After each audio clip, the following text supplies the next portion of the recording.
Em maio, celebra-se a nível mundial o mês de sensibilização para o cancro da bexiga. Por isso, convidámos vários especialistas para se juntarem a nós numa série de 4 videocasts e podcasts e nos ajudarem a saber mais sobre a doença e estarmos alerta todos os dias. Esta campanha é promovida pela Merck e pretende ajudar as pessoas que já têm diagnóstico de cancro da bexiga, bem como aqueles que podem vir a desenvolvê-la. O nosso objetivo é debater temas fundamentais relacionados com esta doença e sensibilizar, quer em Portugal, quer nos países onde esta campanha está a decorrer, para aspectos como a prevenção e os fatores de risco, os sinais e sintomas iniciais e o diagnóstico precoce da doença, o tratamento e o seguimento dos doentes com cancro da bexiga. O meu nome é Sérgio Barroso, sou oncologista e coordenador da Unidade de Oncologia do Hospital Lusíadas Amadora. Comigo tenho a doutora Ana Spencer, que é também oncologista, trabalha no Hospital de Santa Maria e comigo vai discutir alguns aspectos relacionados com o cancro da bexiga, nomeadamente os diferentes tipos de cancro e os tratamentos mais adequados para cada um deles. Ana, nos últimos anos o tratamento do cancro da bexiga tem tido uma evolução grande, à semelhança de outras áreas da oncologia. Como é que nós podemos, no fundo, referir os diferentes avanços que ocorreram nesta área? Antes de mais, obrigada pelo convite para poder estar aqui, falar desta temática que realmente é tão importante. Bom, a pergunta que me coloca é de facto vasta e dá pano para mangas, não é? Mas se tivesse realmente aqui que selecionar os eventos que eu considero mais relevantes em termos de evolução da terapêutica oncológica nesta última década, destacaria aqui 2 pontos. Portanto, um deles, o aparecimento da imunoterapia, não é? Que penso que é realmente uma terminologia que já começa a entrar aqui no léxico de muitos dos nossos doentes, que pelo menos em algum momento já ouviram falar desta temática ou desta terapêutica, não é? E que de facto veio revolucionar aqui o tratamento de vários tipos de cancro, não é? Começou essencialmente no melanoma e no pulmão, que eram neoplasias que antes, num contexto metastático, tinham um prognóstico realmente bastante mais cerrado e nos quais atualmente realmente temos evidência de longos respondedores e longos sobreviventes neste setting. A imunoterapia tem-se vindo cada vez mais a expandir pelos diferentes tipos de cancros, não é? E tendo chegado aqui realmente ao cancro da bexiga, onde realmente já pode ser perspectivada a sua utilização, seja num contexto, enfim, localizado em doentes refratários a terapêuticas intravesicais, seja num contexto metastático, onde realmente já utilizamos largamente, mesmo no contexto do Serviço Nacional de Saúde. Além da imunoterapia, que é um desses avanços, e tu já o referiste, existem outras áreas que são absolutamente fundamentais também no tratamento do cancro da bexiga, como a cirurgia, a radioterapia e outras.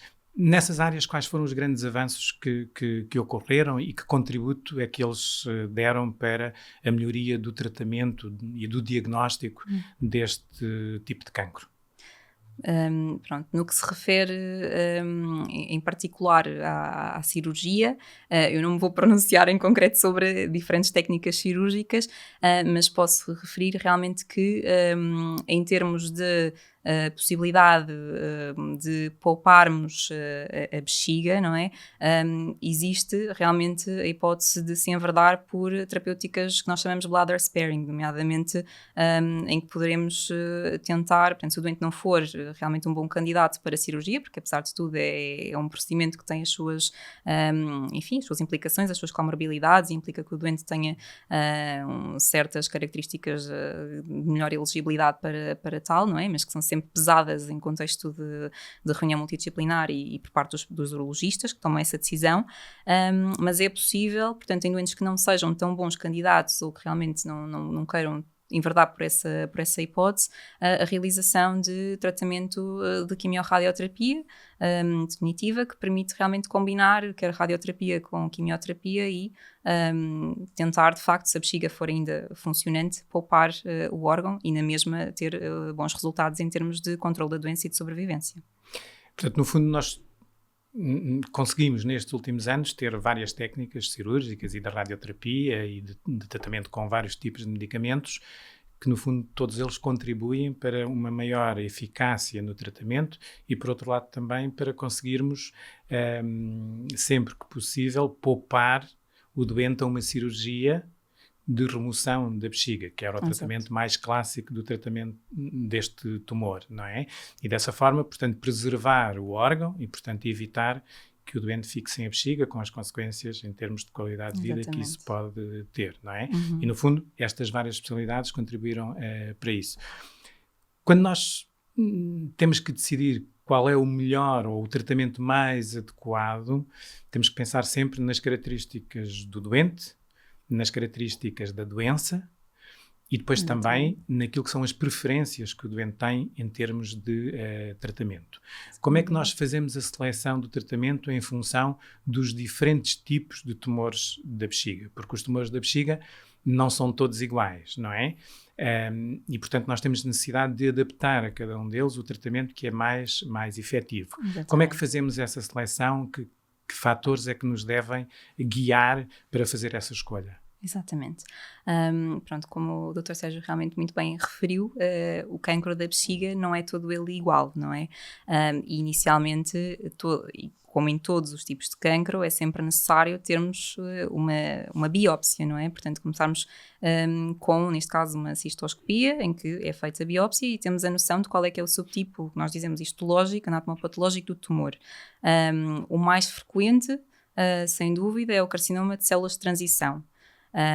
No entanto, existem outros tipos que realmente não são tão comuns, mas que também poderão de facto modificar aqui a nossa abordagem terapêutica, e que são nomeadamente o carcinoma pavimentocelular, o carcinoma de pequenas células ou o adenocarcinoma. Tudo aquilo que penso que falaremos aqui hoje, se calhar vai se prender mais com o carcinoma de células de transição, que é o que está... E que é o mais frequente, que é o mais prevalente, sem dúvida. Exatamente. Sim, exatamente. Pronto, portanto, em relação, eu também queria ainda ter referido no ponto anterior, relativamente à evolução terapêutica, penso que aqui a questão de estarmos a entrar numa era de medicina de precisão também tem sido realmente muito importante para conseguirmos cada vez mais caracterizar melhor do ponto de vista molecular o tumor e conseguirmos ter aqui novas armas terapêuticas que nos permitem dirigir o tratamento de forma mais personalizada. De certa maneira, isto está de facto mais difundido por outros tipos de cancro, mas na bexiga também já começa a chegar, sobretudo num contexto metastático em linhas mais posteriores. Quando pensamos no cancro da bexiga, em particular, portanto, habitualmente ele começa por surgir no epitélio. Portanto, são as células que adquirem características que as permitem tornar-se cada vez mais proliferativas e invasivas. Portanto, surge na parte interior da bexiga. Exatamente, não é? O interior da bexiga. E vão começando realmente a invadir as várias camadas do órgão, não é? Podemos depois, obviamente, adquirir, portanto, ramificações, ou seja, espalhar-se à distância. Numa fase inicial, quando o tumor realmente está apenas localizado a nível da bexiga, é importante para nós aqui a distinção se o tumor está confinado apenas à camada mais interna, ou se já invade aqui a camada muscular, que nós chamamos o músculo detrusor da bexiga, porque realmente em termos terapêuticos vai requerer uma abordagem mais radical, se já houver de facto esta invasão da camada muscular. Se ainda não existir, o tratamento passa essencialmente por remover a doença macroscopicamente visível, portanto tentar remover ao máximo, e posteriormente instilação ou inserção de tratamentos intravesicais, portanto, cuja decisão de qual o tratamento e a duração desse tratamento é sempre tida em consideração de acordo com as características do tumor que foi retirado e que foi analisado, e, portanto, de acordo com o risco dessa doença, no fundo, poder voltar. Mas isso é sempre tido em conta e decidido pelo urologista que assiste o doente. Quando a doença realmente já se torna um pouco mais invasiva, digamos assim, e já invade a camada muscular, podemos, obviamente, sem dúvida, falar de uma possibilidade terapêutica curativa. No entanto, já temos aqui que perspectivar de forma mais séria a possibilidade de fazermos uma cirurgia ou a tal terapêutica poupadora de bexiga, muitas vezes combinação de quimio com radioterapia, que é também uma possibilidade. No caso dos doentes em que se perspectiva esta hipótese cirúrgica, geralmente também beneficiam de fazer uns ciclos de quimioterapia, idealmente previamente à cirurgia, visto que tem benefício quer em termos do controle da doença, quer em termos da sobrevivência a longo termo. Desde que o doente obviamente tenha características que permitam fazer especificamente um determinado tipo de quimioterapia que nós costumamos realmente escolher. Quando a doença já se torna realmente mais invasiva e digamos que invade estruturas adjacentes e se torna é classificada como irresecável, ou já tem realmente as tais ramificações à distância, não é? As metástases, sendo que os locais mais frequentes são os gânglios, o fígado, o pulmão, o osso. Aí já não conseguimos perspectivar a hipótese de cura, não é? Não conseguimos garantir realmente que conseguiremos remover por completo a doença, porque é muito complicado, visto que já há realmente expansão quer a nível hematogénico, quer a nível linfático. Mas existem várias armas terapêuticas que podemos aplicar, não é? Passam muitas vezes por quimioterapia. Em certas circunstâncias, se houver resposta ou estabilidade à quimioterapia, pode-se depois perspectivar uma imunoterapia de manutenção. É também possível fazer imunoterapia mesmo em primeira linha se o doente não tiver condições de todo para fazer quimioterapia, e em linhas subsequentes temos também várias outras hipóteses terapêuticas, anticorpos conjugados e novas terapêuticas que têm vindo a surgir e realmente a revolucionar aqui o tratamento desta doença. Portanto, no fundo acabamos por ter um conjunto de novas estratégias de tratamento que vão desde a doença mais inicial, localizada só na bexiga, em que a parte cirúrgica e o tratamento intravesical, ou seja, um tratamento feito dentro da bexiga, podem ser uma opção, até depois fases mais avançadas, em que podemos remover a bexiga na totalidade, ou noutras ainda mais avançadas, em que o tratamento é feito de forma sistémica, com medicamentos que nós utilizamos e que passam, como tu disseste, pela quimioterapia e pela imunoterapia, efetuadas de várias formas. A ideia que passa é que isto é um tratamento relativamente complexo, a gestão de toda esta doença é relativamente complexa. Portanto, será importante haver aqui uma equipa multidisciplinar que cuide deste doente, não é? Porque vão ser precisas várias especialidades para fazer as diferentes formas de tratamento. Qual é a tua opinião sobre isso e como é que tu achas que podemos encaminhar o doente no sentido de ele ter os melhores cuidados o mais precocemente possível? Exatamente, portanto, o terapêutico é de facto complexa e toda e qualquer decisão de tratamento passa sempre, e antes de mais, ou idealmente, por uma reunião multidisciplinar, não é? Na qual geralmente estão presentes colegas das várias especialidades, portanto, seja da urologia, seja da oncologia, seja da radioterapia e da radiologia, portanto, e da anatomia patológica também, portanto, e todo o quadro global, portanto, da doença, portanto, ou seja, onde é que ela está localizada, quais é que são as suas características histológicas, qual é que é a sua extensão, quais é que são as suas características do ponto de vista mais molecular ou anatomopatológico, tudo isso é tido em consideração para depois a decisão da melhor abordagem terapêutica e tendo, obviamente, em consideração o doente que temos para tratar, não é? Portanto, a sua idade, o que nós chamamos o seu performance status, ou seja, quão fit é o doente para, digamos, poder tolerar as nossas terapêuticas ou não, e qual a própria vontade do doente também, se for possível realmente tomar uma decisão nesse contexto, sobretudo num contexto mais localizado, como já referimos, não é? E tudo isso é sempre pesado e é sempre tido em consideração a nível multidisciplinar.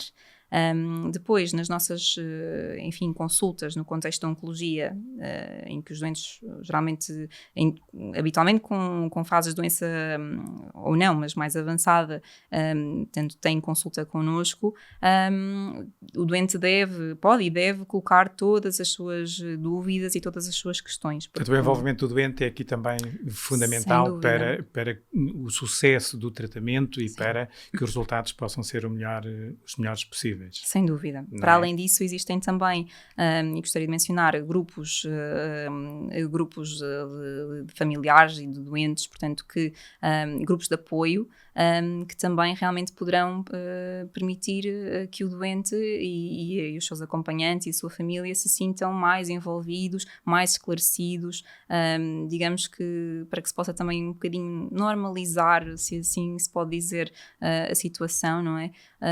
E de forma a que realmente se sintam mais acompanhados e o facto de o doente se sentir também do ponto de vista anímico mais acompanhado e não se sinta perdido, também é importante para nós e para o nosso sucesso terapêutico, não é?